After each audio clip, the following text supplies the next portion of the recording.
I think it's also very important because I want everyone all our viewers, we've got thousands of people who are watching our video, mostly from the real estate industry. For the record, I also want to go on record, I have absolutely no financial compensation program between myself and your company. And I state that simply because in the process of doing research, I came to you and tried to understand why there was such a disparity in the billing between the various collection industry. So I do want that to go on the record that certainly it's just about trying to do the right thing, and in my view have found a company that I feel is trying to do the right thing and provide a service at a profitable price. And I think you quoted at one point when we were speaking that yes, you make money doing this. Yes, we do. You make money doing this. And there's nothing wrong with making a profit. It's just the collection industry is trying to justify that by charging, in a lot of cases, 3, 4, 5, 6, 7 times those fees, that they have to charge that in order to take care of their overhead, which is ludicrous.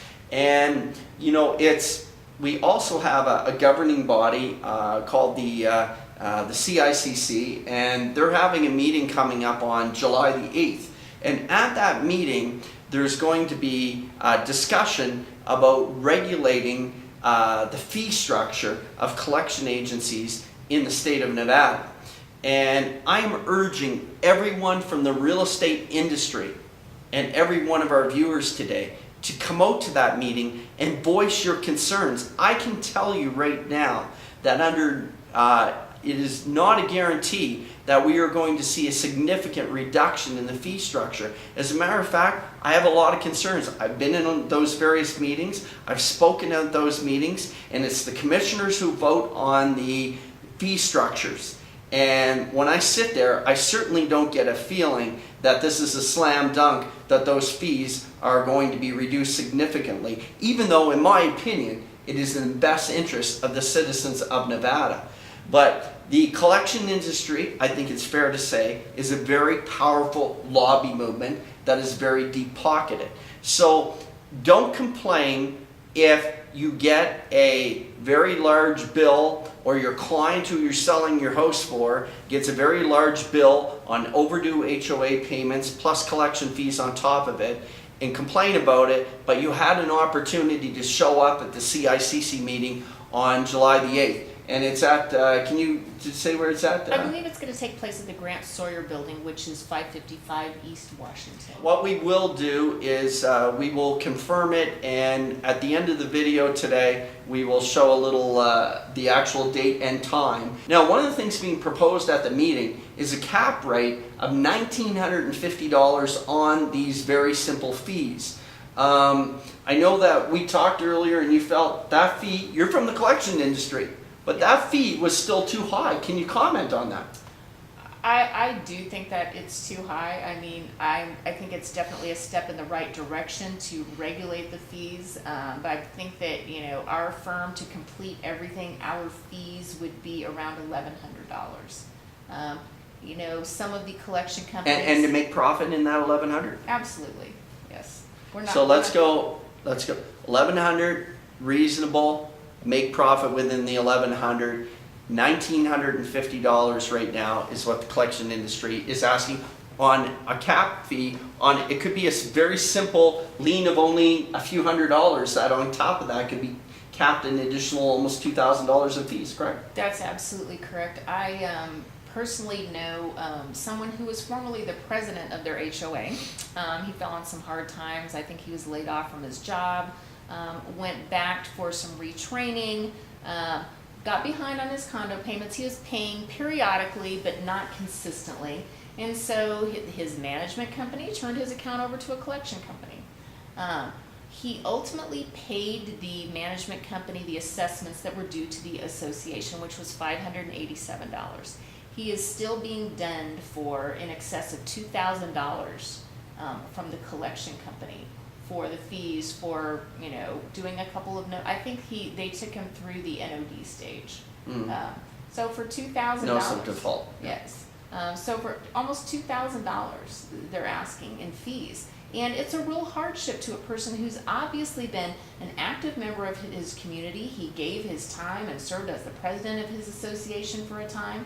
You know, it was, you know, probably not in the best interest of the community and the homeowners there for his account to ever be turned over to collections. He was definitely going to pay. You know, the management company knew who he was. Mm-hmm. So, you know, why is it that we summarily turn these accounts over to a collection company that is going to initiate a lien and foreclosure process? They don't call you up and ask you to pay. They may send you a letter. They're going to charge you $100 or $150 for sending you the letter asking you to pay, and then it escalates from there. So, you know, you said earlier that, hey, Joe homeowner doesn't get to choose who his collection company is. That's the common state of things here because there's so much apathy in our neighborhoods here in Las Vegas. Mm-hmm. Nobody gets involved with their association. Nobody goes to the meetings. Nobody probably even knows who their collection company is or what the fees are. There's a new regulation that requires the collection agencies to disclose what their fees are, mm-hmm. but I'm sure that the average homeowner has no idea, you know, that a company could provide this service for, you know, a third or a fourth of the cost of the company that his homeowners association is actually employing. That's a great point. I want to talk to all the HOA management companies out there. You have a responsibility, and that responsibility is to shop the collection agencies that are sending the bills to the people who are falling behind on their payments. On the one hand, yes, the HOAs have to receive their revenue. On the other hand, you have a responsibility to those people who have fallen on hard times. And there is a huge variance between the various collection agencies. So please, at least get out and shop around.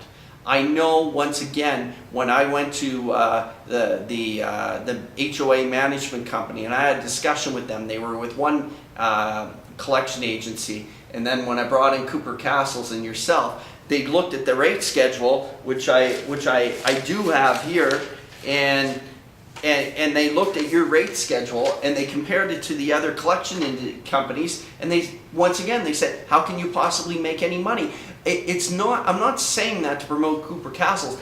I'm saying that just to show the HOA companies that there is such a wide variance. Get out and shop around and represent the constituents who have houses in your area, because that's your responsibility. If you're caught in that same situation in the future, you want to make sure that you're also getting bills that are reasonable for the work that's being completed.